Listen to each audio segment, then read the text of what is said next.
You are listening to KLRN Radio, where liberty and reason still reign.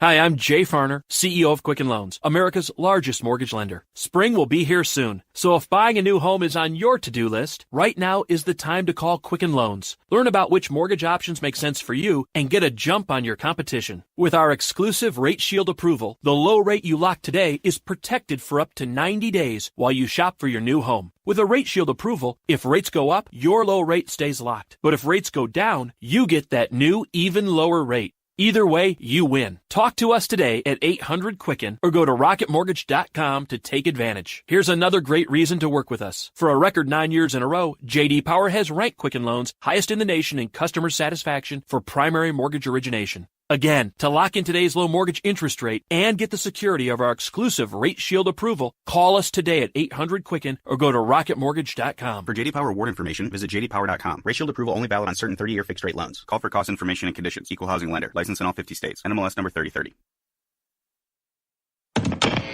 Hi, welcome to the Subway ad for the new Sesame Ginger Glazed Chicken Signature Wrap. How would you like it? I'll take a... Sports announcer at home? Yeah, how'd you... We just know. My wife picks up the new Signature Wrap. It's got double the rotisserie-style chicken mixed with a sesame ginger glaze. She appears annoyed at me, but she shrugs it off. Those sweet and savory flavors are calling her name. She lifts the wrap and she takes the bite! Incredible! And now she's closing the door on my... Subway, make it what you want. Limited time only at participating restaurants. Double meat based on average 6-inch sub. I'm little teapot, short and stout. Here is my handle and here is my spout. No, Dad, like this. When I get all steamed up, then I shout, tip me over and pour me out. This is WWE superstar Roman Reigns. It only takes a moment to make a moment. Take time to be a dad today. Visit fatherhood.gov, brought to you by the U.S. Department of Health and Human Services and the Ad Council. KLRN Radio has advertising rates available. We have rates to fit almost any budget. Contact us at advertising@klrnradio.com.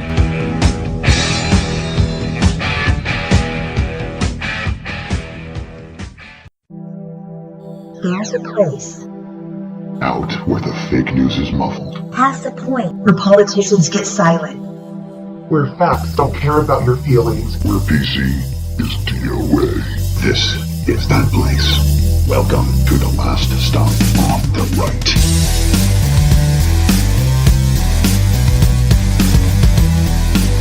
Well, since you didn't have anything better to do anyway, we are sure glad you decided to burn off some of your time hanging out with us here at the last pod on the right. I am Ben Crystal. I am Mike Gable. We got a hell of a show for you in store for you today, as a matter of fact, kids. We got some busy week. Not the worst week the Democrats have ever had. No. I feel like we could almost say they broke their streak of every week being worse. Oh, you know, I was thinking that a few minutes ago. They did take a big old dump on a couple of occasions this week, but not as bad. It wasn't one of those...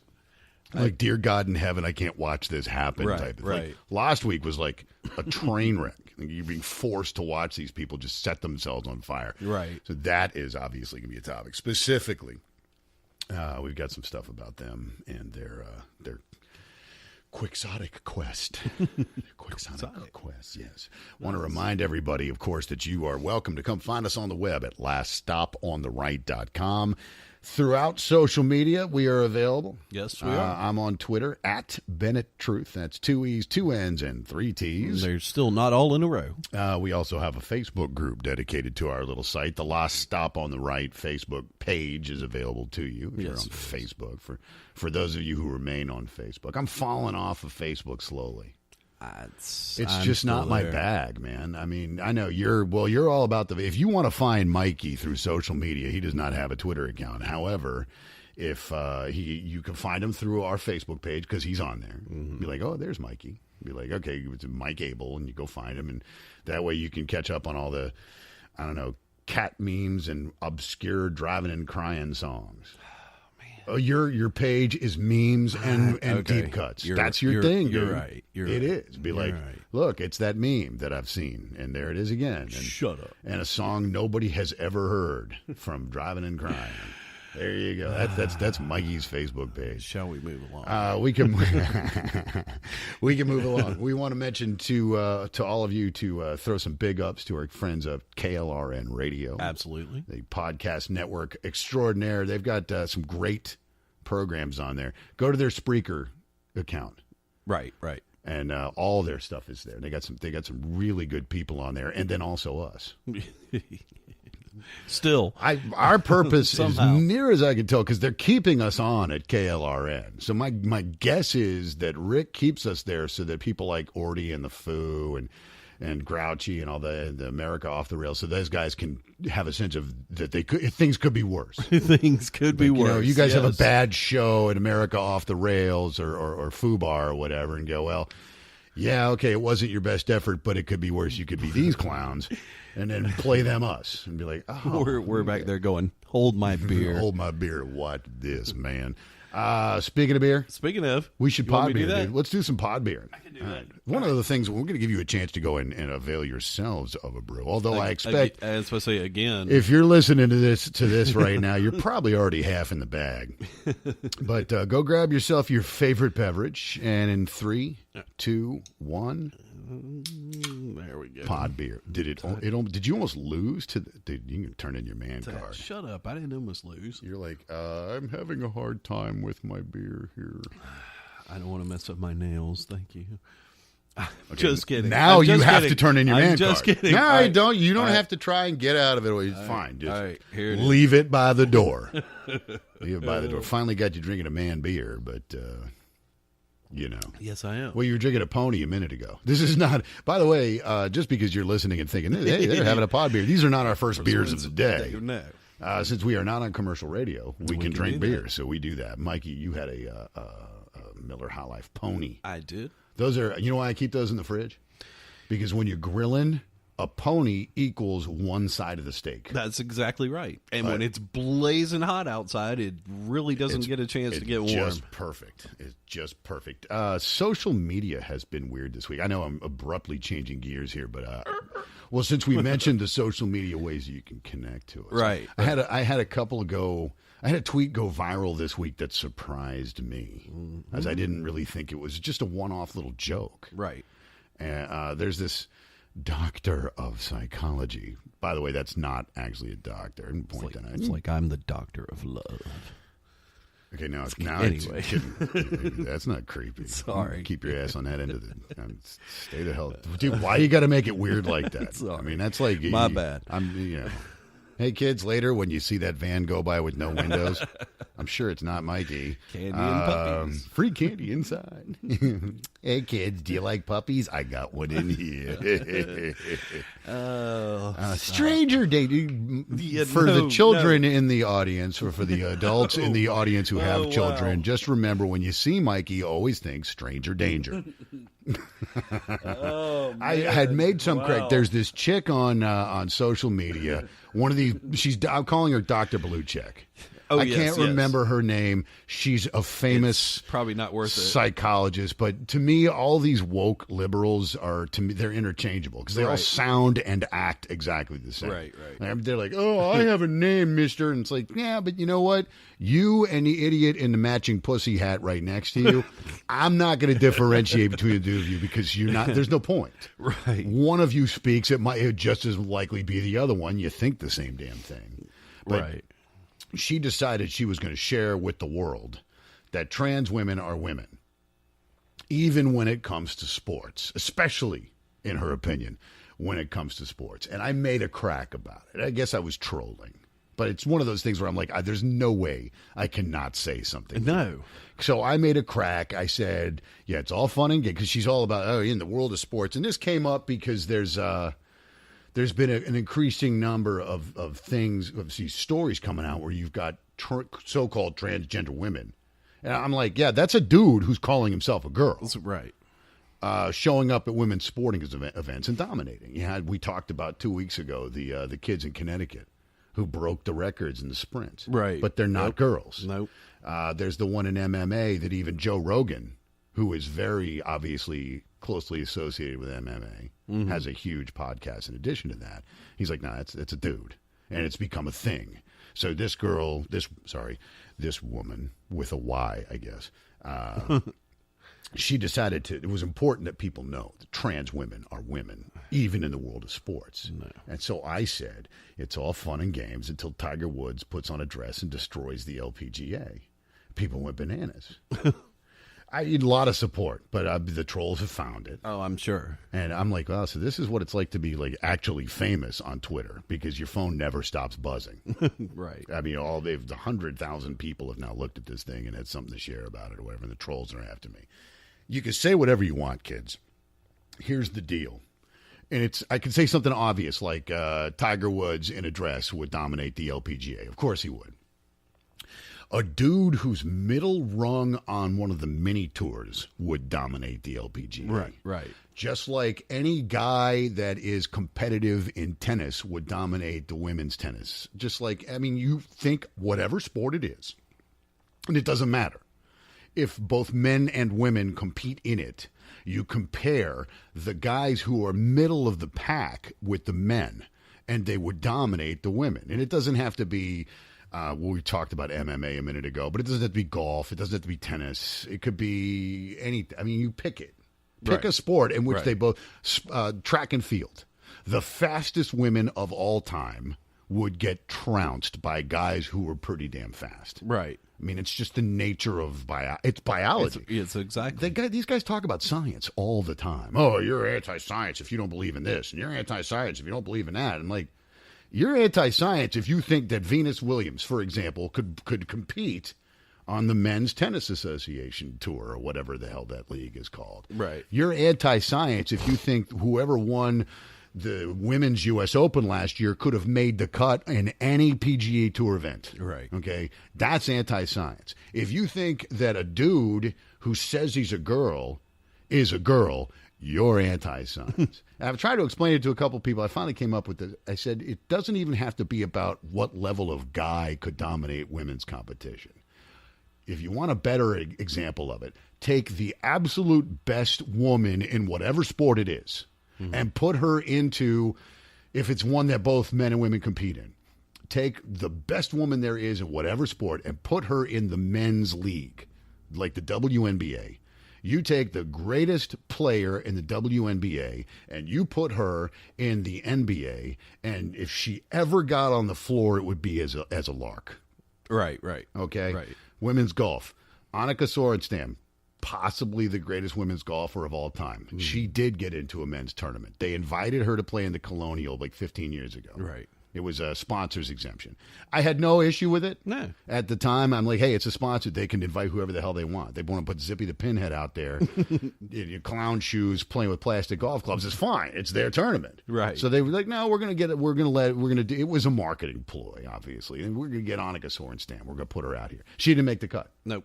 She didn't make the cut for the same reason that no woman would have made the cut.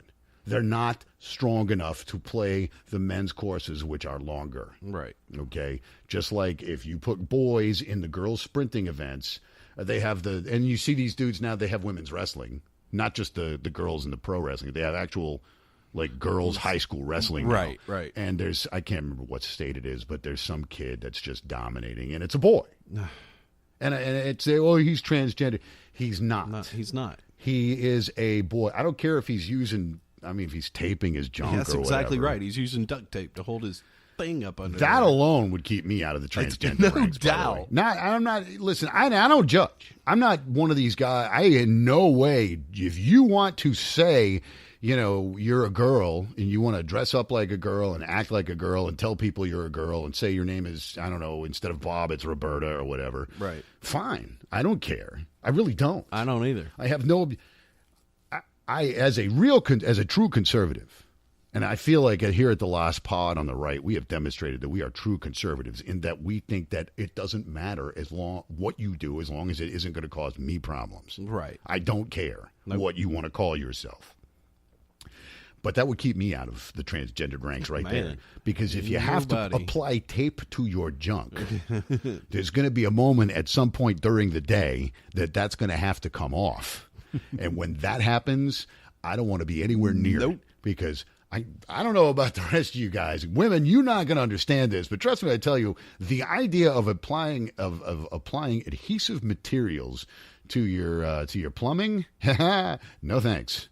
Because it's going to have to come off at some point. Right. And there's no way that's not going to be a horrible experience. Women do it with waxing, and it's horrible. I can't imagine. We admire you for your ability to do that. But there's no way, I get, you guys don't know what pain's like. But we go through it. I'm like, I admire your ability to endure it. I have no interest in inflicting. Yeah, if I see somebody get hurt and be like, and they survive it or whatever, and like, man, shook it off. That's pretty awesome. Good for you. That doesn't mean like I'm going to go replicate whatever the hell they just did. Right. It's like, oh wow, man, you broke your leg there. That's impressive that you didn't cry. Let me show my respect for you by also breaking mine. It's like, no, I'm not going to do that. That's a bad I'm taking idea. notes and noting what not to do. I'm just putting it out there that there is no universe in which you can compare women and men at an athletic level. I can't think of a sport in which women can compete with men that both. I mean, maybe like synchronized swimming or something. I mean, that you would have like a woman might even have an advantage.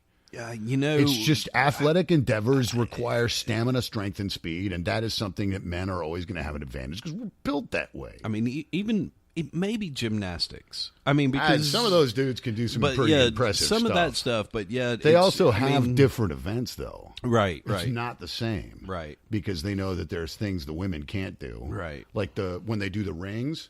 Oh, yeah. The women can't do that. Right. Because they're designed upside down for that exercise. Right. So, yeah, I mean, even then. But I can't think of a thing out there that's a real athletic endeavor in which a woman would have even a passing, like I wouldn't say an advantage. Nope. I mean, baseball versus softball. I mean, I don't know. I mean, you make the guy deal with those crazy softball pitches. Maybe it gives them some trouble, but the reality is the field's smaller too. If you put a girl, even the best women's softball player in the universe, you put her in a major league lineup, and you put her at the plate against a major league pitcher, she's going to get killed. Right. If she's lucky. If she makes contact. She'll never make contact. Right. And if she, I mean, some of these softball girls can throw some pretty impressive pitches. Right. But, I mean, if Randy Johnson throws Mr. Slappy at Roberta, she's in big trouble. Mr. Slappy? That's what he called his brushback pitch. Mr. Slappy.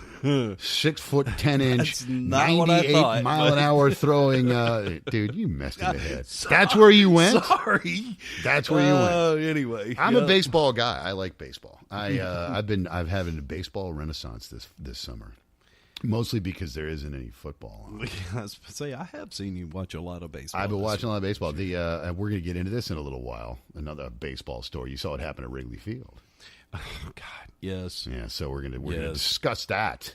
I mean, talk about hearing hoofbeats and thinking zebras. Yeah, Like, oh, he's doing the circle game, but it's probably a white supremacist thing. Believe it or not, kids, there was a white supremacy controversy at a Cubs game this week, and somebody lost got their tickets pulled for it. So we got that coming up for you. Yep. Quick reminder: check us out on all the various social media outlets. For me, on Twitter, at Bennett Truth, 2 E's, 2 N's, 3 T's. Oh, that's me. Not all in a row. And then we, of course, have the Facebook group dedicated to Last Stop on the Right and our website, laststopontheright.com. Don't forget to check out our poll, the Polorama. We have a Polorama on laststopontheright.com. Yes, we do. We've had some good ones on there. We'll look at those results in a little while here. So you can go to the site, laststopontheright.com, and vote. I'll leave those things open so you can vote in polls. You can check out the photo lulls if you want a quick laugh. There's a whole section dedicated to goofy photos. Cool. And of course, there's lots of other cool stuff, including chances to re-listen to this awesome podcast. Yeah, absolutely. In the podcastery. Yep. Podcastery. That's where That's nice. Instead of saying podcast archive, we have the podcastery for the last pod on the right. But we got a lot. We have a lot to get through this week because I got to say this. By the way, you look excellent for a guy who's in the midst of a constitutional crisis. I'm in a constitutional. We're crisis? all, according to the Democrats, we're all in a constitutional crisis. Well, this is true, and that is among the things on the list this week. So, Mikey, what is on this week's menu of madness? Well, I know. We've been doing it. Spies Like Us. Well, we're on to Spies Like Us 3. It's the Comey Chronicles. Eventually the sequels just get sad. Yeah, they do. They get sad. They do. Next one, there's going to be Spies Like Us 4, and there's going to be space aliens. Probably. We'll do it like they did Indiana Jones. Oh, yeah. Run out of ideas. Space aliens. We'll just put in space aliens. That makes perfect sense. No, it doesn't. Right, so I got that coming up for you. Their own worst enemies. The House Dems tie their shoes together before chasing after Trump and Barr. Yeah, they. That's not smart. No, they have really done themselves a disservice. The Trump tax thing, actually, there's a new breaking development on that today that we'll be discussing here. So we've got that coming up. Good. Yeah, there's more. It's even dumber than it was. Taxing our patients, right? Yeah, because we're done with it. But Trump, he scoops the media over his own finances. He did. That is our list. Man, and this is on a kind of a sad note. The kids fight back. The school shooting survivors, they tell the Democrats, basically stick it. Yeah, that actually out there in Colorado, that did not go the way that the Democrats thought it would. So we're going to talk about that a little bit because that was an impressive that was an impressive scene that took place there. All right. Hey, war? What is it good for? I don't know how much. I wonder if the Iranians are in the crosshairs, man. Yeah, could be. And of course, right here at home, Georgia on their minds. Why Hollywood hates the Peach State. Yeah, that's back. They're after us again. Here. We are in. For those of you who do not know, it's too late here now. at the last pod on the right. It's actually coming to you live, or not live. God save us. But we are coming to you from the Peach State. So when stuff like that happens, when Hollywood takes aim, we're going to tell you about it. So we've got that's the whole list. We want to have you guys come along with us for that. The Comey Chronicles have got that dude. If I was Jim Comey, disgraced former FBI director James Comey, I would seriously be considering how comfortable I would be. It's because he's 6 foot. What is he? 6'10"? He is a big dude. 6'8", something like that. How comfortable he would be in a cell that is slightly shorter in dimension than his height. Well, you get a 6x9. Well, he can't lay down in one direction in his cell. They hated him for supposedly submarining Hillary's campaign. Then they loved him for keeping after Trump. And then they hated him again. Now they love him again. He's going to end up a man without a country. I wouldn't be surprised if Comey specifically, because you had the whole thing this week, he was talking to Anderson Cooper. I guess that was Thursday night. Right. They had another, CNN with these town halls. Yes. It's like, if you guys don't have anything to talk about, because that's what they're doing. Right. They think they're boosting their ratings, but what they're doing is we have no idea what the hell we're doing. So we're just going to bring in famous people and talk to them for an hour.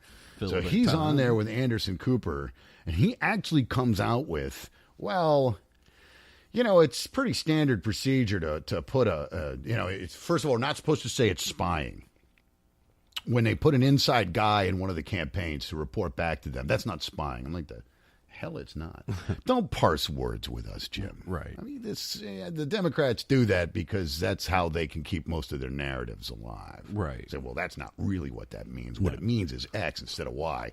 Yeah, you had a mole in the campaign reporting to you. That's spying on them. But he tells Anderson Cooper, it's not that unusual. What? Okay. Really? So can you tell us what the spy inside Hillary's campaign gave you? Can you tell us what the spy inside John Kerry's campaign gave you? Right. I mean, let's go back. What about the spy in Barack Obama's campaign? What did you learn from them? Mm-hmm. And who were they? Who was that individual, if such an individual exists? If it's not unusual, it should be happening all the time. It is not. That is incredibly unusual. There is no question at this point that Comey has, at least some of the time, blatantly lied. Oh, yeah. About the way the FBI and the DOJ approached the Trump campaign. Now, he did admit that the Strzok and Page, the lovebirds, that their text messages, which were clearly indicative, I think at this point we can all agree, they were clearly indicative of a larger scheme. Right. Because obviously we know Comey was involved. He said, well, that made us look bad. I'm like, well, that's true. Yeah. That is true. The FBI agent who was a hyper-partisan hack who was sleeping with the other FBI girl she wasn't an agent, she was a lawyer. You got two FBI agents sleeping with each other, and they're not supposed to be. Right. Both of them are discussing in private what they think are private messages, how much they hate Trump and they want to get him. I'm like, yeah, that's a big problem. That hasn't been dealt with yet. I mean, those two have been dealt with to an extent, but when you consider that that's indicative of a Federal Bureau of Investigation actively working to, if not undermine, a duly nominated presidential candidate's campaign, at least treat it as if it is a threat to security without any significant or any evidence of any kind suggesting that would be the case. And that's the other thing that we learned this week. Well, we knew it, but they finally came around to admitting it. The Carter Page FISA warrant was obtained after they already knew that the Steele dossier, you remember the P-tape dossier? Yes. They knew that was bogus before they went for the FISA warrant on Carter Page. Here's the thing, though. They didn't tell anybody that. So they knew they were acting on bogus information. Right. And you had the broad that they sent after, was it Papadopoulos? The London hotel. Right. The hot chick that came out of nowhere, and Papadopoulos is like, no, man, this doesn't smell right. Right. And, I mean, you have the director of the FBI knew about it. You have multiple people inside the FBI who knew about it. There is, in my estimation, there's no way Eric Holder, who at the time was the AG, or Loretta Lynch, who was at the time the AG, preceded by Eric Holder, they knew about it. I have a hard time believing that Loretta Lynch didn't mention any of that during the golf and grandkids discussion on the tarmac with Bill Clinton. So, I mean, that probably got back to the Hillary campaign. Either all of the heavyweights, and let me point out to you at this moment now, kids, that includes Barack Obama. Right. Because if he didn't know, then you had a rogue department in operation in the federal government, which means Obama was absolutely had let his guys get away from him. Right. I have a hard time believing that the President of the United States did not know that the Federal Bureau of Investigation, under the auspices of the Attorney General, Loretta Lynch, who we know was actively coordinating her efforts with Hillary Clinton's campaign. We know that because she, the meeting with Bill Clinton. So you got the President of the United States, his Attorney General, the Director of the FBI, multiple other individuals acting on what they knew to be false information. And in some cases, even actively trying to gain information and failing to do so with the Papadopoulos girl, the girl they sent after her. She was a plant. Yep. They have people inside the Trump campaign, supposedly, who were reporting to them, actively. This is the president. If Barack Obama did not know all of this was going on, then he was possibly the most spectacularly incompetent president of the modern age. Right. I mean, we're talking about this is J. Edgar Hoover doing his own thing while LBJ was yanking his dog's ears or whatever. It's that level. Right. And let's be honest. You've seen what kind of a doofus Eric Holder is. I mean, Eric Holder is a garbage person. Right. Loretta Lynch is a doormat. There is no way, I'm going to go ahead and say it, there is no way that two people like that could have actively put together something like this with Comey involved. And Comey is, say what you want, he may be so full of himself that it's beyond belief. Right. He's not stupid. If you are telling me that Eric Holder, Loretta Lynch, and James Comey were running this operation with Strzok and Page and the others, and Obama didn't know anything about it, then you have major questions about the competence of the Obama administration. Now, I will say this. Nobody should go to prison. Because what's the point? Oh, you're right. In a normal circumstance, because, the Democrats like, oh, this is not normal. You're right. It's not. It's not normal that a presidency, the Obama presidency, was so consumed with its own partisanship that it actively concerted with the Democrat nominee, Hillary Clinton, to try and undermine and or damage the Republican nominee, using federal resources. I mean, that's you're saying, all right.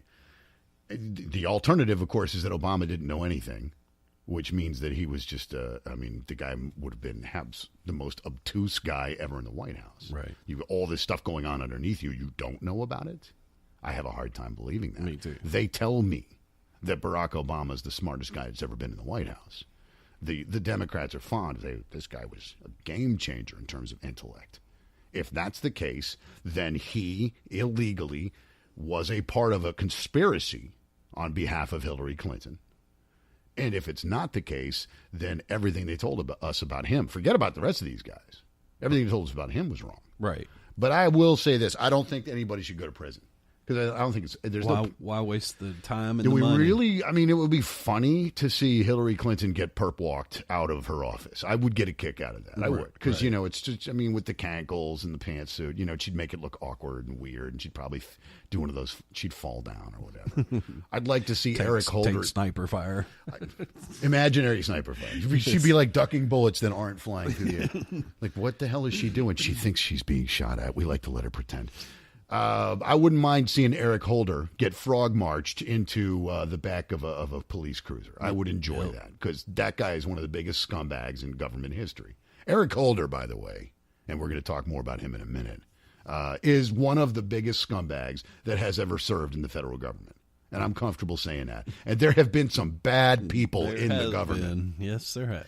But do we really think that it's going to, what accomplishment is there and putting Eric Holder behind bars, other than making him a martyr to the left? Right. Because if you remember, these days, the left has become so consumed with their own partisanship that no matter how bizarre or inappropriate their leader's behavior is, it is the best thing anyone's ever done. So if you put Eric, you could literally have video of Eric Holder, Loretta Lynch, James Comey, Barack Obama, and Hillary Clinton discussing openly an illegal effort to undermine the Trump campaign from inside.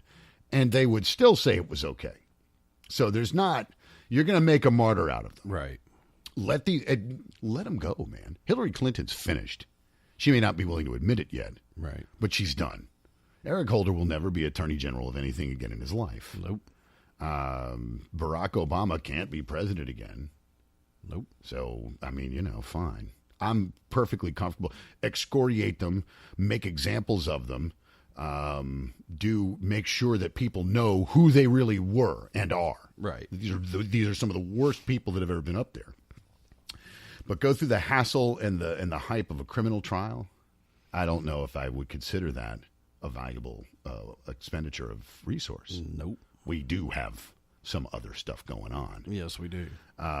Meanwhile, while they would absolutely make martyrs of them, you've got them openly trying. I would say they're trying to lynch Attorney General Barr at this point. Yeah, they are. And this has been these guys have really pooped the bed here too. This is a disaster. You get that pantload Jerry Nadler up there. He's the chairman of the House Judiciary Committee, Democrat from New York, and this moron is. And they've just now they're doing some stuff with Trump's taxes. We're going to talk about that in a minute. But they are going after Barr, holding him in contempt for refusing to give them the unredacted Mueller report. That was their reasoning. Right. So if he doesn't give us the Mueller report unredacted by X time, and it was like 9:00 on Monday morning or whatever the hell it was, then we're going to hold him in contempt. Now, the liberals will have you believe that this is Nadler standing up for the rule of law, that this is Nadler making sure that Americans know what's going on in government. It's bullshit. Right. Nadler knows, and Nadler knows this. Barr is legally precluded from doing what they were demanding he do. Right. He can't. There is stuff in the Mueller report that had to be redacted because of federal law. Mm-hmm. Federal rules on criminal and civil procedure. These are laws that have existed for many years and were, interestingly enough, amended as recently as last year. Nadler knows this because it was, it's the House of Representatives. Right. So he knows. By the way, what Barr gave them, and it's not like they don't have the Mueller report. They keep saying, "Oh, we don't have the Mueller report. We've never seen the Mueller report." America deserves to see the Mueller report. You want to see the Mueller report, kids? You don't have to wait for Jerry Nadler. You can go on Amazon right now and buy a copy of it. Right. It is literally for sale on Amazon.com. There is stuff that's redacted because it's got There's national security exemptions. There's personal information. There's grand jury proceedings and that stuff. According to the federal rules on civil or criminal procedure, some of the stuff can't be released. Right. Nadler knows that. He's in the House of Representatives. He's the chairman of the House Judiciary Committee. You would think that the chairman of the lawmaking committee of the House of Representatives would know, especially since he voted for it. Yep. So, it's like, I'm going to hold you in contempt if you don't give me something that I know you would be breaking the law if you gave me. Right.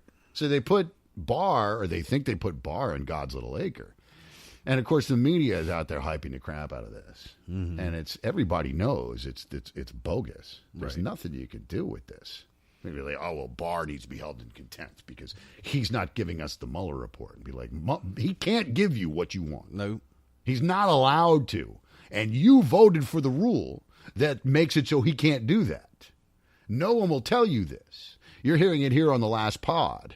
You'll hear it on some other outlets. But if you just watch regular TV, read the regular newspapers, and go to the regular news sources, you will never hear any of this because in some cases, the media, they don't know it because mostly what they do now is read talking points. Right. Which have been prepared. You watch MSNBC at night and you see them shrieking at the TV about Barr is in contempt and he should be disbarred and thrown in jail. Bibbidi-bobbidi. Their kids, here's a little thing. You don't know this. Now you're going to know it because your boy Ben's going to tell you. But you don't know this. When you watch Maddow or that little dude that he kind of looks like they cloned Maddow, but they screwed it up. What is his name? Hayes. Yes. Hayes. They are only reading things that their material's all been prepared for them. They don't know generally. They have an idea of it. I mean, they're partisan hacks. You know that. But mostly what they're doing is rolling through talking points that have been prepared for them by liberals. Right. So they're not going to tell you that Nadler is holding Barr in contempt for something that Nadler knows Barr can't do legally. Right. And I'm sure Maddow probably doesn't know that, or Aaron Burnett, or that guy that yells at the TV all the time. Me? The dude, yeah, you. Not you, different guy. Oh. No, he used to write for the West Wing. I can't remember his name. Oh, I know who you're talking about. Larry something. He shrieks at the TV constantly. Right. And he's the one that he's always freaking out. He shrieks at the camera. I can't remember his name. They're not going to tell you this because in some cases they don't know it. But Attorney General Barr legally could not comply with a demand from the House for an unredacted copy of the Mueller report. Right. And Nadler knows this because Nadler is part of the House that passed the rule that makes it so that Barr can't do that. Right. And they know that. Right. Well, so, I mean... What do you want him to do? Set himself up? Yeah, well, that's exactly what they're hoping. I mean, to you do. can't, but and it shows you how it shows you the lack of respect that liberals have for everybody else, right? Because I think they really honestly thought, oh, this will work. See, what we'll do is we'll get him to give us an unredacted report, and then when he does, we can hammer him for violating the FRCA, right? Or the FRCP, sorry. And they would do that. Oh, they would do that and pretend that it wasn't them that forced him into that position. Right. Because that's the kind of games that they play. There's a deeper lesson here, and it relates to the stuff we're going to talk about here in a second with Trump's taxes, because we've got news on that's breaking as we're sitting here on recording this, that they have become so desperate that it's going to be like, and kids, I'm telling you right now, it's going to be like this every week. There's going to be some new fake scandal that they try to keep alive. It's going to happen every week. Right. They're going to do this. It's going to be like, last week it was something else. This week it's, last week it was the Mueller report. The week before that it was X. Next week it's going to be Y. And then, it'll keep happening. We already know what next week's is going to be. And it's sad because they're resurrecting this. They're after Trump's taxes again. Right. And this is a two-pronged story. Because there was the whole thing earlier in the week with the New York Times. I was going to say, wait, they got him. The New York Times had him. Did you see that? And they thought they had such a big scoop. They're out there. Oh, look, we found out that Donald Trump in the late 80s and early 90s lost over $1 billion. He's America's biggest loser. And they're all over the media. Everyone's talking about, did you know that Trump had this disaster and he's not a leader? And this guy says he's master of the art of the deal and bibbity bobbity boo. He lost all this money, didn't pay any taxes. I'm like, well, you don't when you lose a crap ton of money. It's called a write-off. But so you're telling me that Trump abided by federal tax regulations. Okay. And they're like, well, yeah, but he lost all that money. That proves that he's not, he's a fraud. I'm like, he talked about this on his show. Right. Right. It was, what's the name? The Apprentice. Yeah. He actually, among other things, he wrote a book about this in the 90s. Mm-hmm. But he talked about this on his program, on The Apprentice. Hey, listen, I was all the way down and came all the way back. So what they're doing is they're telling the first half of that story as if it's new. Right. They're freaking out. Oh, my God, did you know that Trump lost over $1 billion? I was flipping around, and, I do this so that you people don't have to. I went by MSNBC. CNN has become a Democrat Party mouthpiece, but MSNBC is where they keep the real crazies. I mean, they're all nuts. And I was watching Erin Burnett, and she was just going over and over with this. Like, it was like somebody had put a bug in her ear. And she's like, he's the biggest loser. He's the biggest loser. He's the biggest loser. She kept saying it. And I'm sitting there going, honey, listen, everybody knows this. And we know it because Trump told us. Right. As you're scooping there. Oh, we got the news, the scoop. Imagine being some kid at the New York Times and find out after, 12 hours after your story runs that you were scooped by 15 years. Right. By Trump himself. It's like, wow, good one. And that's it. There's a desperation in play here that's very obvious, right? Because it's like we're going to go after Barr for something that he can't do legally. We're going to go after Trump for something he's already talked about, as if it's new. Like there's obviously, what does this tell you? And they've now subpoenaed Trump's taxes. They're going after the Treasury Department. And they announced this literally about an hour ago as we're recording this. So Friday afternoon. That they have issued a subpoena demanding that the Treasury Department turn over about 6 years of Trump's tax returns, which, of course, the Treasury Department isn't going to do. No. And he said, well, it's because they think he should. Trey, what's he hiding? It doesn't matter what he's hiding. Right. Has he violated any law? Do you have any proof of that? No? Okay, bye. Right. Well, if we got to look at his taxes, we could maybe find out. That's not how it works. No. Criminal investigation is not predicated on you going through someone's life in hopes of finding a criminal offense. Right. You either do or do not have reason for that. And Trump pissing you off does not qualify as a reason. Nope. I mean, that's all of it. But it keeps coming back to the same thing. These rehashed pseudo scandals. I mean, Trump. I'll be the first guy to say it, and I've said it on the show before.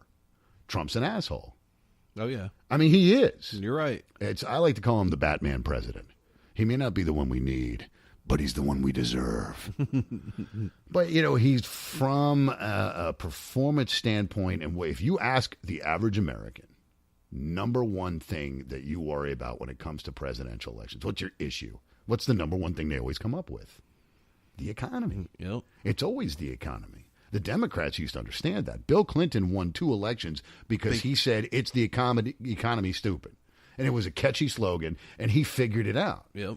And now keep in mind, Clinton never actually got 50% in an election. That's a story for another day. Right. But he maintained popularity by understanding that Americans' primary focus is always going to be on the economy. Yep. He got impeached over lying to a grand jury. He did stuff with Monica in the Oval Office that I don't want to think about. Ew. Sorry, man. I mean, it's like one of those things where you go, okay, that's funny, but ew. I know. I mean, because it's in the Oval Office. That's gross. This is true. Like when and for God's sake, we had a generation of American children who grew up knowing exactly what happened to Monica's blue dress. And that's gross. It is. This is true. But he walked through all that stuff because the economy, and we can have a discussion over whether or not it was because of Clinton or because of the Republican-controlled Congress all day. Right. And you're going to end up with half the people saying one, half the people saying the other. Doesn't matter. He was president when it happened. He was president when it happened. He was smart about it, though. He's like, as long as the economy is doing well, people will forgive things. Mm-hmm. So, and now you have Trump, and the economy is roaring. Yep. So they're out there, and they've forgotten the lesson about economic performance. And so they're trying to go after Trump, and they don't have anything. And I think you look at their 2020 field and go, oh, shit. If you're a guy at the DNC in charge of whatever, whatever statistical thing, some actuary that's in some back room somewhere, counting up, looking at poll results, counting up likely ballots, et cetera. Right. You're looking at your field and you're going, oh, God. We're done. We may be in real trouble here. And they are. And that would explain why they're after Barr for things he's not legally allowed to do. They're after Trump's taxes as if somehow that even matters. Trump can sit there and go, I'm not giving you my damn taxes. Right. And listen, Treasury is not going to hand them over. No, they're not. They're going to have to go to court over it, at which point it'll end up being like this nonsense with the Mueller report, where it goes on forever and it never stops and it's never resolved. And I'm sitting there going, you guys are going to do this. You're now under 18 months till Election Day. Your candidate pool is a dumpster fire. And you're going to do what? You're going to take Trump to court so you can get him, so you can try to overturn the federal law that says you can't have his taxes if he doesn't want to give them to you. Right. Good luck with that. What does that tell you? It tells you they're more than desperate. It tells you they're in real trouble. Yeah, that to me says all of it. Everything that needs to be said right there is you have to ask yourself the central question, which is why? Why would they continue with these efforts if they don't mean it? Because if you talk to your Democrat friends, they'll say, well, this needs to be done because we need transparency. We need to know. You need to know what? Right. We need to know if Trump cheated on his taxes. Isn't that what the Internal Revenue Service is for? There's a whole part of the Department of Treasury that does just that. Right, and trust me when I tell you, if you cheat on your taxes when you're turning in numbers like Donald Trump is, they're going to notice. There's going to be a red flag. Yeah, I mean, and the kind of scrutiny that you're going to get. And we know from the Obama years that the Internal Revenue Service is not hampered by things like privacy laws. No. They will come after you if they feel. They went after people for being in Tea Party groups. Believe me, if there was something they could get in Trump's taxes, they would have had it. Yep. Because an Obama administration that allowed Comey and Lynch and Holder to actively try to submarine his campaign from the inside and clearly break some pretty significant laws in doing so would definitely have looked the other way on the IRS doing it. Right. Because they did with regular citizens. Mm-hmm. And you remember Obama turned the IRS into a cudgel. Yep. So if Trump had irregularities in his taxes, you would have known about it by now. Yep. But whatever. I mean, it's okay. So you're going to do that again. So we're going to go back to that again. So we're going to go back to the FISA warrant that was clearly, well, we now know is gained illegally. We're going to go back to the Russia collusion story, which has just been debunked. We're going to do this over and over and over again. And kids, you're going to end up in next November. And they're going to have had nothing. Where they're going to have a bunch of ongoing court battles. Yep. I mean, I don't know about you, but to me, Joe Biden running on vote for me because if I'm president, we'll finally find out about Trump's taxes. Is that really a winning message? No. I mean, even if you're super partisan. Right. If you're like the biggest liberal in the universe, if somebody comes to you and says, vote for me and I will tell you what kind of money that guy over there made, is that something you really want out of a president? No. Of course not. No. Of course not. And we should talk about that. I would be a lot more interested in knowing about people that have become wealthy as politicians well, and their taxes than I would. A U.S. senator gets less than $200,000 a year. Right. Okay. It's a lot of money to the average American, but it's not millionaire forever money. So you wonder about some of these people who have become incredibly wealthy without ever not being in Congress. How the hell is Elizabeth Warren rich? Right. How the hell is, some of these people have, not Pelosi, to be fair, because she married money. Right. But a lot of these people have become exceedingly wealthy. Can I see their tax returns? Yeah. I'd like to see, hey, Chuck Schumer, show me your 1040 from the year 1998. Yeah. I just out of curiosity. How does Bernie Sanders, who's never had a real job in his life, have money? He's got a 7-figure net worth and multiple homes. How do I get that gig? I mean, yes. How the hell did that come up? They're going to have to eat this. It's going to. I will. One other thing I got to point out about this before we move on. If you had come to me a year and a half ago and said 18 months from now, you are going to be sitting there saying, Mitch McConnell is the Horatio at the bridge. I would have laughed at you. Mitch McConnell is the Horatio at the bridge. Have you noticed that Mitch McConnell has been killing it? Yep.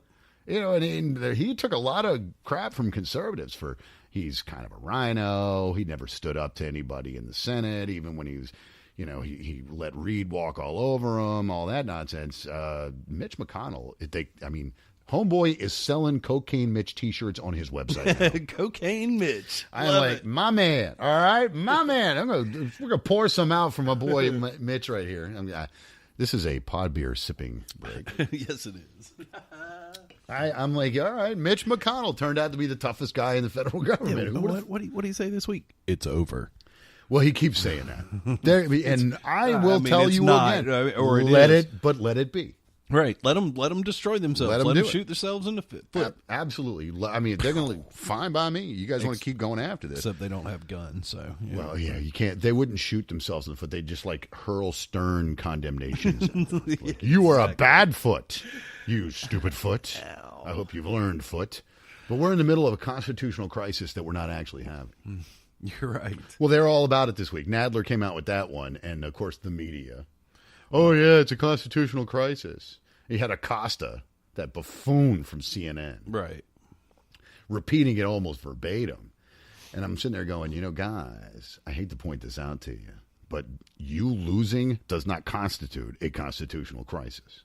No. Okay. The fact that Trump whooped you and continues to do so does not constitute a constitutional crisis. The executive branch and the legislative branches not getting along does not constitute a constitutional crisis. In fact, that's exactly how it's supposed to work. That's how it works. That if you guys don't get along, because in this country there are regrettably a number of people who think the Democrats are good guys. Yeah. Regrettably. But even they deserve protection and representation. So when you have situations where the president and the Congress are not getting along, they balance each other out. Right. That is a check and a balance. That's how it's supposed to work. Mm-hmm. The U.S. House of Representatives does not get to decide, A, that there's a constitutional crisis, and B, that they're the only ones who can remedy it. Right. By doing things like trying to force Bill Barr to break the law that they passed. That's not a constitutional crisis. Nope. Running around and shrieking at the top of your lungs, Donald Trump's behavior is not normal. Well, of course Donald Trump's behavior is not normal. Has it ever been? The dude has never. But this is a guy who put his face on bottled water. Right. I mean, yeah. And as I've said, he's kind of a jerk. Yep. But he's an incredibly effective administrator. Obviously, from an economic standpoint, the country's doing very well. Mm-hmm. You could argue the point on Chinese tariffs or whatever. Right. But from a performance I don't want to get into it because that's one of those things. Like, well, should we? Because then the Chinese will do X and then we'll do Y and it'll never end. It's actually deep. There's a deeper discussion to have there. But by and large, if you look at average wealth in the country, is up. The stock market is up. But the stock market is working sort of independently of the economy at this point. You have a bunch of poor people in America and have a great stock market. So I don't you say, okay, the Dow is doing great. Right. Okay, yeah. It's doing great for the rich people. Well, but we'll put that aside. Look at your other indicators. Right. Your wages are up. Your unemployment is at record lows. Your unemployment in sectors that are traditionally represented by Democrats is at record lows. Black people, Hispanic people are working and making good money at a better rate than has ever been the case before in American history, including the 8 years of the first black president. Right. Things are better now under Trump. Say, okay, fine. Is Trump a jerk? Yeah. Absolutely. Is he kind of an asshole? Yeah. Is his behavior publicly kind of erratic? Yeah. Is his track record of performance as a public figure kind of head scratchy from time to time? Sure. Absolutely. Sure. This is not a guy I would want to pal around with. Nope. I don't care though. I'm going to be a good president, not my buddy. I mean, there are aspects of Trump's behavior that I find appalling. But I have to say, ultimately, if you put him in a frame next to who the alternatives might have been, and you're looking at Hillary Bloody Clinton, say, well, and the evangelicals on the right take a real ration from the people on the left, say, I can't believe you people with your statements of morals, etc. And I'm certainly not one of them, but I can't believe that you people would look the other way on this. And they turn around and say, well, you didn't give us a bloody choice. Right. And now we're 18 months away from the 2020 election. You guys are still trying to fight the 2016 election by hook or by crook, and you're breaking the law in some cases to do it. In some cases, it's becoming apparent that we're going to get serious conspiracies going on here. Right. You need to open the door to the clown car and see Yeah. what's in there. Be like, You're look, ruining yourself. I mean, take a look, guys. Stop trying to get Trump and come up with someone that can beat Trump. Right. Absolutely. Would be my advice. I am, and we know for a fact that there are some of you, because we passed the 500 level in the RSS subscribers on the website. Nice. So we know that some of you are Democrats. Some of you people are listening because you're listening to the other side. We welcome you here. I hope that we can change your minds by informing you a little bit. But if not, then I would remind you that while you guys continue to do this, and we're going to go after Trump's taxes, we're going to go after Trump's personal life, we're going to go after this Trump, that Trump, whatever, you, as Mikey just said a moment ago, you guys need to look in the car. Yeah. Because the clowns that are in there are not going to get the job done. All right, now I wanted to move along to the situation out in Colorado because it was sad. Yep. All right, they had the shooting. You had two kids. Well, you had an adult and a teenager, from a legal standpoint, using illegally obtained firearms. Went into this school in Highlands Ranch, Colorado. Yep. And, of course, the anti-liberty ghouls were out there saying, oh, we didn't have guns, bibbidi-bobbidi-boo. And, of course, they didn't. Unfortunately, the school shooters did not comply by using AR-15s. You know, they didn't make it. Right. You know, it would have been better for every town if they'd use an AR-15. And we'll put aside how twisted it is that you had these anti-gun groups actually wishing that they'd used an AR-15 because it would have made their argument better. Right. One of these people was... it's a girl who says she's a transgendered man. I get confused about how the math goes there. Right. So if you're a girl who's pretending to be a boy, does that make you a transgendered woman or a transgendered man? How's that work? I don't know. That's the minor though, right? Because we hadn't.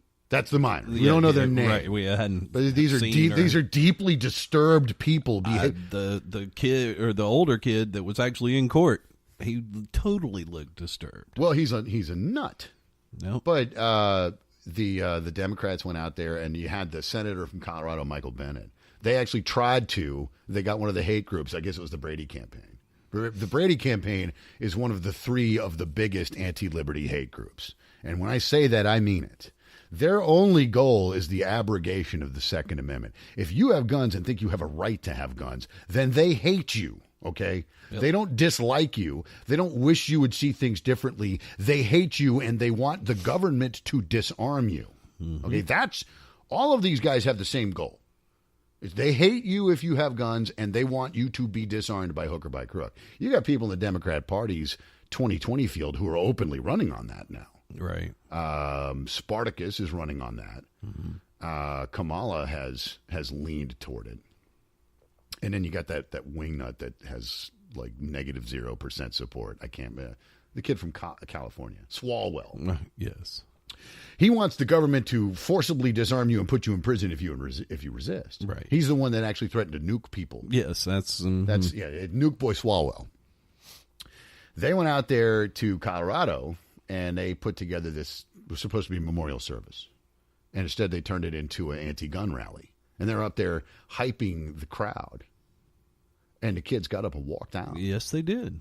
That was something. Now, you working in the news field all the time, you actually got to see the video of that. I saw bits and pieces of it later. But. All I saw was them outside after they had left. Because they got up and walked out. Because they're like, we are not going to be turned into pawns in this ridiculous game. That's it. Good for them. I mean... It's horrible what happened to them. Well, of course it is. And horrible that they've lost friends and everything. But I admire them for saying, no. It doesn't matter which side they're on, whether they're anti-gun or whether they're not. The fact that they said, we're not going to be your pawns. Yeah. You can't use us to support your cause. I got nothing but mad respect for that. Me too. Now, of course, the reality is that if like the whole thing with the constitutional crisis, like the whole thing with the Trump-Russia collusion, the tale that school shootings are on the rise, that this is the new normal and this is not normal. And when are we going to, how many times is this? In fact, school children are safer now than they've ever been. Right. And it's not the guns. I mean, we go ahead and be obvious about it. Oh, no. It's obviously not the guns. For God's sake, people, you've got kids out there. Can you imagine how tortured some 17-year-old girl who wants to be a boy, and they fill these kids, they're psychologically damaged, obviously. Because if you think you're in the wrong gender, then not all your dogs are barking. Whether or not you want to call that normal, it's not. Right. Okay, and there's a problem there. And you're told it's perfectly fine, that you're not normal. And anyone who says that it's not perfectly fine is a bad person. Yep. You take these kids or these people, whoever they might be, and you twist them up. You say, you're a victim, you're a victim, you're a victim, you're a victim, you're a victim. It's time to fight back. And then they stuff them full of all these pills. And eventually these kids snap. And I'm not going to be a victim anymore. And they go after the wrong people. And that's what happened in Colorado. Yep. You had someone who had been told that they were a victim and they needed to stand up for themselves. You're a victim. There's nothing wrong with you. Take some more medication. But there's nothing wrong with you. Except that there are evil, bad, bigoted people who think that you as a girl should be a girl. That you're not a boy because you say you're a boy. Right. And you tell these kids over and over again, these people who would suggest that from a biological standpoint, whether they judge you or not, you're still a girl. Right. These are bad people. Okay. They are victimizing you. You are being treated. You're being abused. You are being, emotionally tortured by these terrible, terrible, bigoted people. And they dehumanize the quote-unquote terrible, bigoted people to the point that you get someone like this and they snap. Yep. It's got nothing to do with guns. It's about getting in some kid's head and telling them over and over again that they must fight back against something that's not actually happening. I mean, okay, do kids that are girls that think they're boys get, hassled in school? Yeah, probably. Probably. Do we know? I mean, I don't know anybody that got through high school that didn't encounter a bully somewhere along the way. No. Kids are awful. Have you met any high school kids? Yes. Every time these Democrats come and say, poor kid was just tortured because they were transgendered and nobody would accept them as, instead of, Alicia, they wanted to be Alec and people wouldn't call them Alec and it's just terrible. And those are bigots and racists and terrible people. And like, good Lord, man, have you met any high school people in your life? Because they're all horrible. High school children are awful. Mm-hmm. As they get younger, actually, they get worse. Middle school kids, elementary school kids are brutal. Mm-hmm. If you go into school and your name is Alexis, and you start walking around, putting on the whole dude thing. So, well, my name's Alec. Why don't you call me Alec from now on? I can promise you're going to run into some people who are going to make fun of you. Yep. It's rude of them to do it. But, I mean, it's high school. It's life. That's the way it goes. It's high school. I mean, if you think life's going to get fair and you think that's going to actually start happening in high school, you're pretty deluded to begin with. I'm just putting that out there. But, and they turn these kids into these angry, victim complex having people, and they snap and if it wasn't for guns, that wouldn't have happened. If it wasn't for you telling the kid that the people who made fun of her deserved their hatred, that it wouldn't have happened. Right. If you didn't turn this kid into a little rage monster, it wouldn't have happened. If you didn't try to normalize what is clearly abnormal, and not only normalize it, but tell people that anyone who says you're still a girl deserves for you to hate them. I mean, you whip up these, you fan the flames, you whip up these kids into these crazy, psychologically broken frenzies. And then they go off. It's like, oh, well, if it hadn't been for guns, that wouldn't have happened. Right. I'm like, let me tell you something. You had this kid worked up enough. If it hadn't been for guns, they would have probably found a way in the chemistry lab to build something that would have been worse. Yeah. So, yes, is it bad? It's terrible. Of course it is. It's always sad when stuff like that. It's sad that they tortured a kid enough that the kid felt like that was their only option. Yep. But it's even sadder that you have this society that is this social justice warrior society that is telling them it's okay. If you're a girl who thinks you're a boy, it's okay. And it is. It's fine because it doesn't affect me. It's not, but it's abnormal. Right. I think we feel like if you don't match your plumbing, something ain't right. Right. Okay, something ain't right. I'd say that's fair enough out the gate. Right. But they twist these kids up. And they do it with people as well, adults. And they twist these people up and they build them up in this crazy rage monster because everything that doesn't fit must be better. And anyone who doesn't say, well, you should just go ahead and pound that square peg into that round hole deserves for you to hate them. Right. And we see it, and we're seeing it elsewhere too. And, we've talked about this on the last pod on the right as well. We're seeing it with this. There's a new spike in anti-Semitic attacks. Mm-hmm. And I'm like, where do you think that's coming from? You've got members of the U.S. House of Representatives referring to Jews as subhuman. Yep. You've got Ilhan Omar and the Women's March and Rashida Tlaib, who are all connected to people like Louis Farrakhan, who actually says Jews are insects. No, he said this week he only hates the satanic Jews. Yeah. He didn't, but he didn't specify who they were, right? No. Yeah, satanic Jews. That doesn't really make any sense. Like, what's a satanic Muslim then? Like, is there what Jews are walking around going, like, I'm a Jew, but I don't actually worship God, I worship Satan. Well, that makes you a Satanist, doesn't it? Yep. Okay, well, fine. Yes. Anyway. But it's Lou Farrakhan. It used to be that guys like Louis Farrakhan were running jokes. I mean, he had his army of wacko believers, but you didn't take him seriously in terms of politics. Well, this dude now has a mouthpiece in the U.S. House of Representatives. Yep. He had two of them. Yep. They are normalizing anti-Semitism and telling you there's something wrong with you for objecting. And then when anti-Semitic crimes happen, they're telling you it's Trump's fault. I'm like, well, no, that's not what's happening. Right. What's happening is that they, much like they did with the kid in Highland Park, they twist these people into these little balls of hate. And then they let them go, and then they, oh my God, can you believe that happened?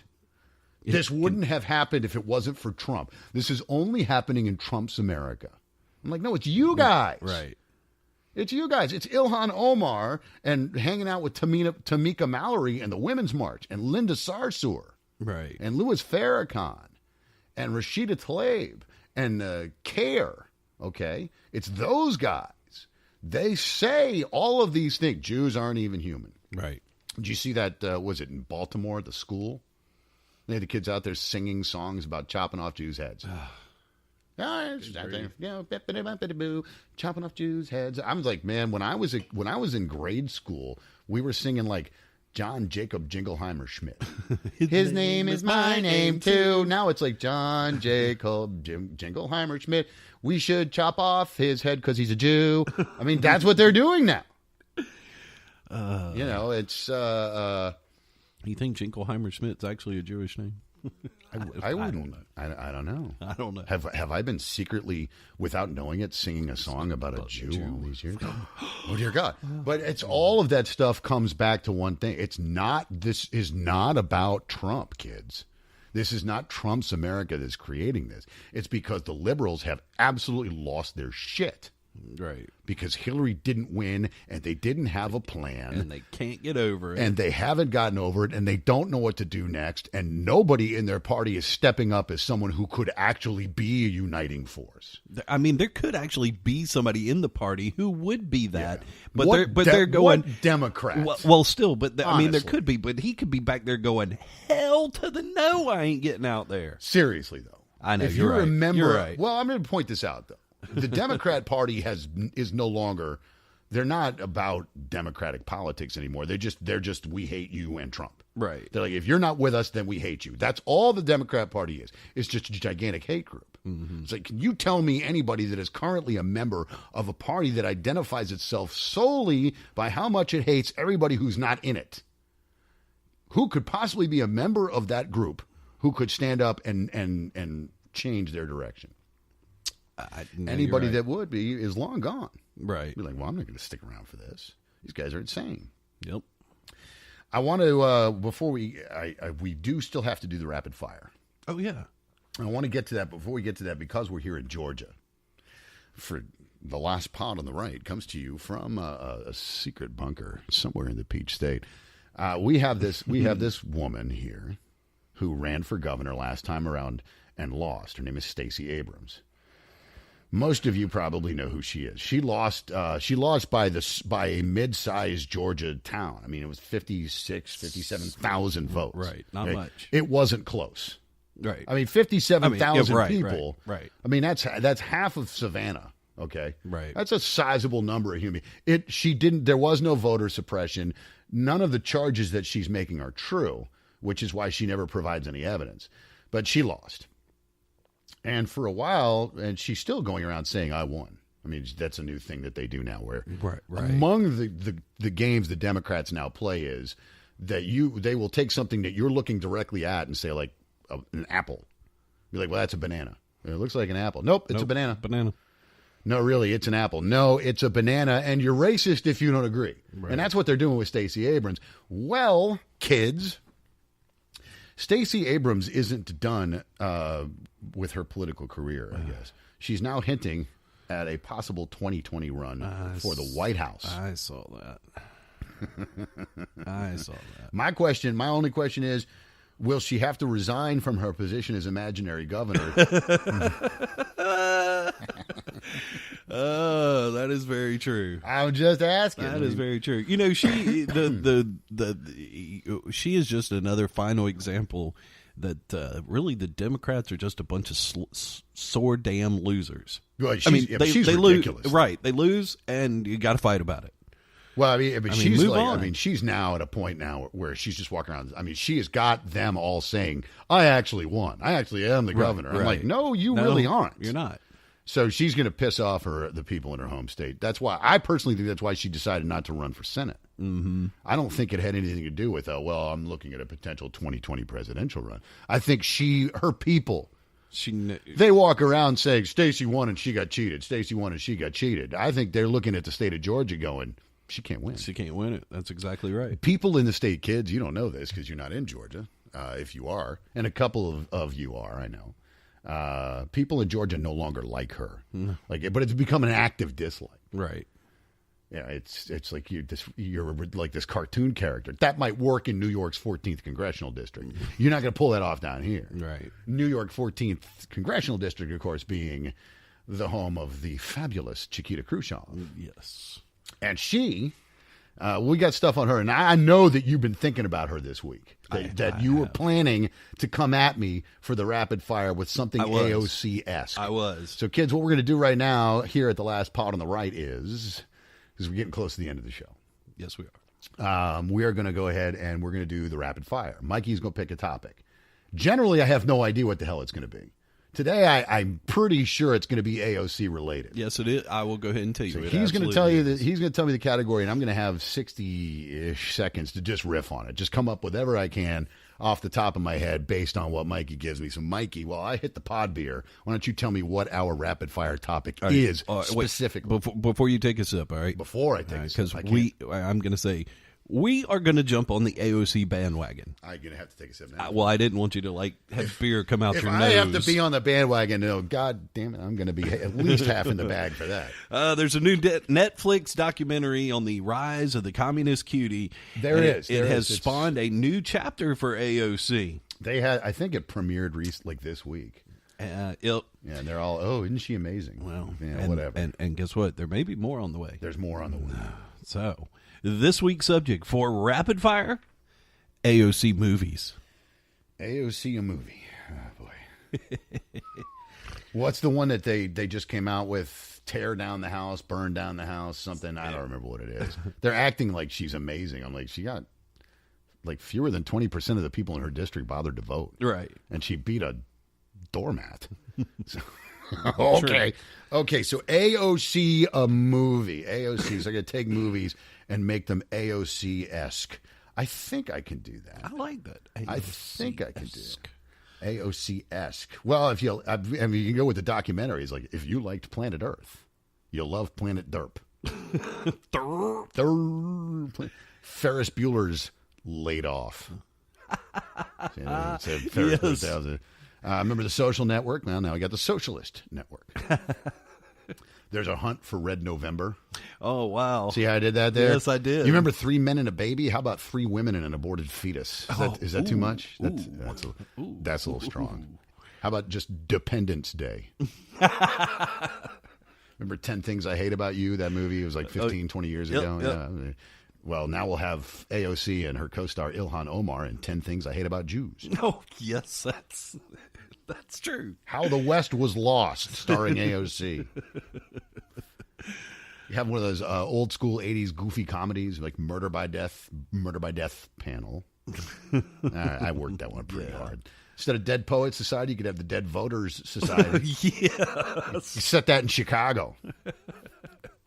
Chicago. Oh, yeah, in Chicago. We got the Dead Voters Society. I've got to be able to come up with one more.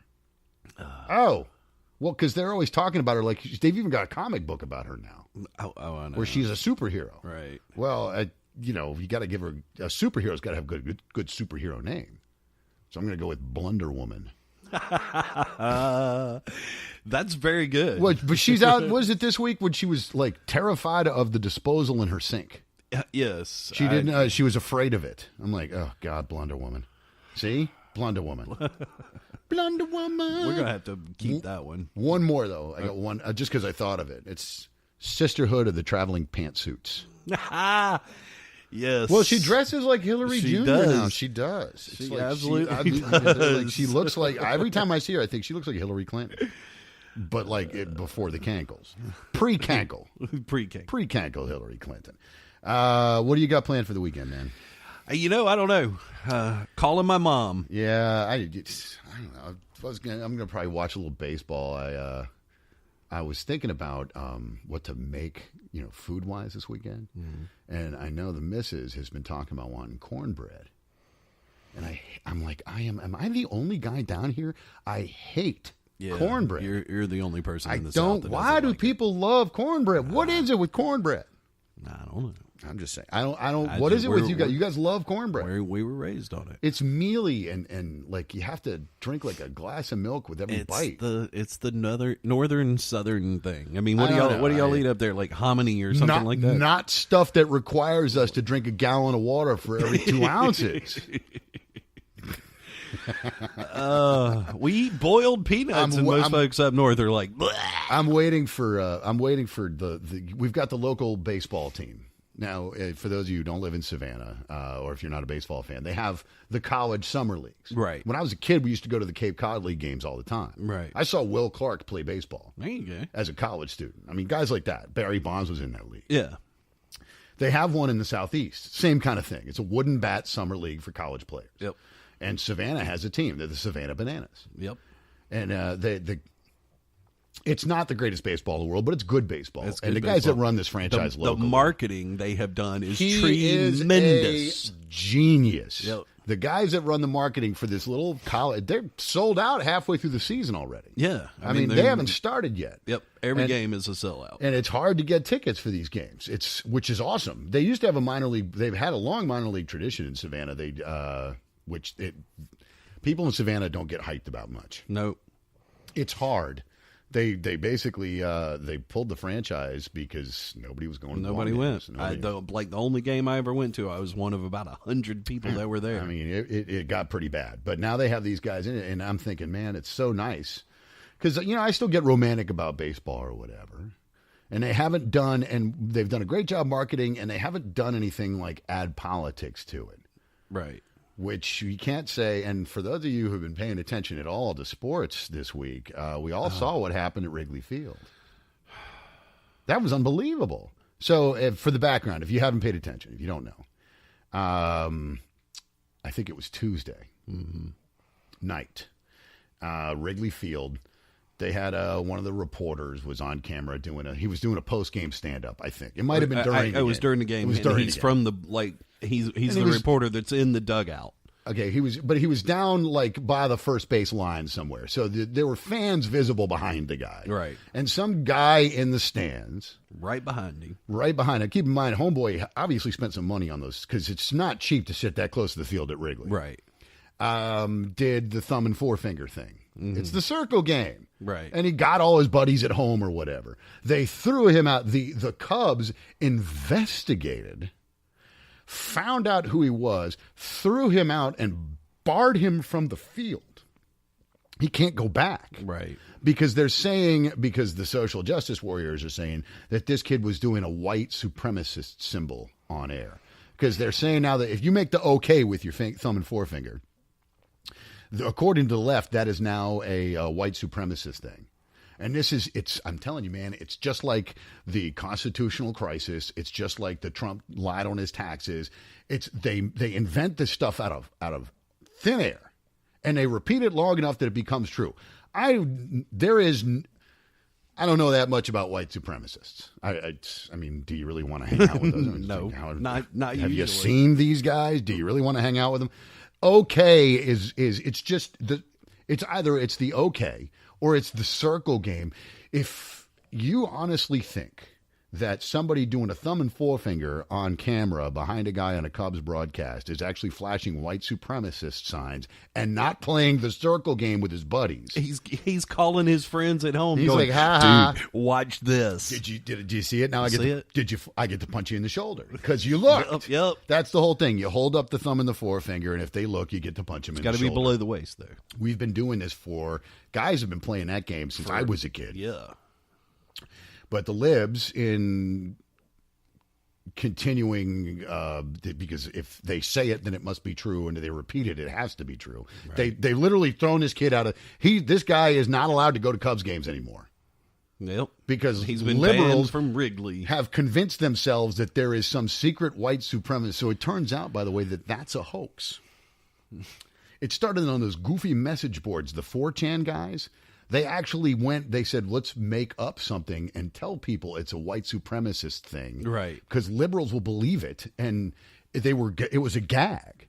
Of course, everything on the internet is true. So. Everything's, well, that's what Abraham Lincoln said. Yeah, exactly. So there they are. And now they've got this poor kid. He can't go to Cubs games anymore because he was playing a circle game. And the liberals have convinced themselves that's secretly a white supremacist symbol. Like, oh, God. You ruin everything. Can I say it again? Get out of my yard.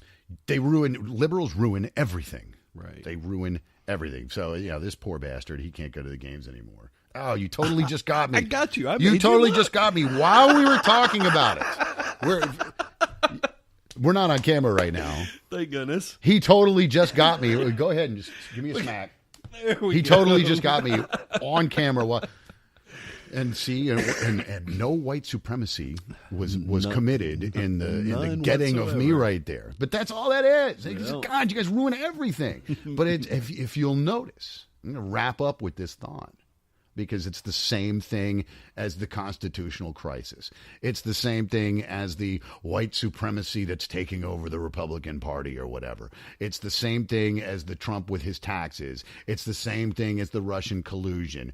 It's the same thing every time. They make something up or somebody makes something up. They repeat it enough that they decide that it's true. In some cases, in conflict with all available evidence to the contrary. Mm-hmm. And then they run with it. Yep. And so this, and they're even wrecking baseball games, for God's sake. And kids, if you hate baseball, then that's just un-American. That is un-American. I mean, okay, baseball's not as cool as the NFL. I mean, I'm a football guy. Right. I love you know me. Me too. I will watch 1AA football because it's on. Right. I even watch some of that AACF terrible disaster thing. Even Friday nights, you can get the high school games. Yeah. Hey, it's still football. Because it's football. And I love football. In baseball, I understand with the kids, it's a little slow, so they get bored with it or whatever. But it's still America's pastime. It is. And, libs, and I get it, you guys are just always looking for something to be outraged about, but for the love of God, leave the game out of it.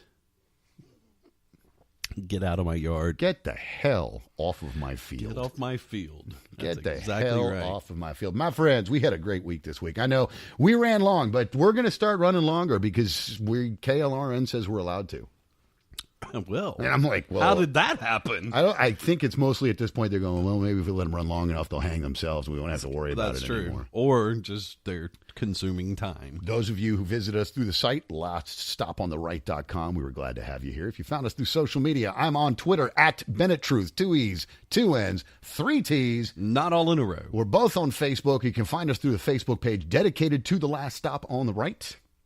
Just look us up. And if you listen to us, if you're catching us through Spreaker, we're glad to have you. And if you're catching us through iTunes, we're on iTunes now. Yes, we are. But that's not an accomplishment because iTunes let almost anybody there. But that's actually... We don't walk around like, hey, man, we're on iTunes now. And iTunes is like, yeah, well, you and everybody else. Right. There's some serious garbage on there, and you're it. However, or through KLRN.com, radio.com, however you found us, we were glad you joined us. We appreciate it. Hope that you share with your friends and come on back and see us next time. Until that time arrives, I am Ben Crystal. I am Mike Abel. And this has been The Last Pod on the Right. We out. See you.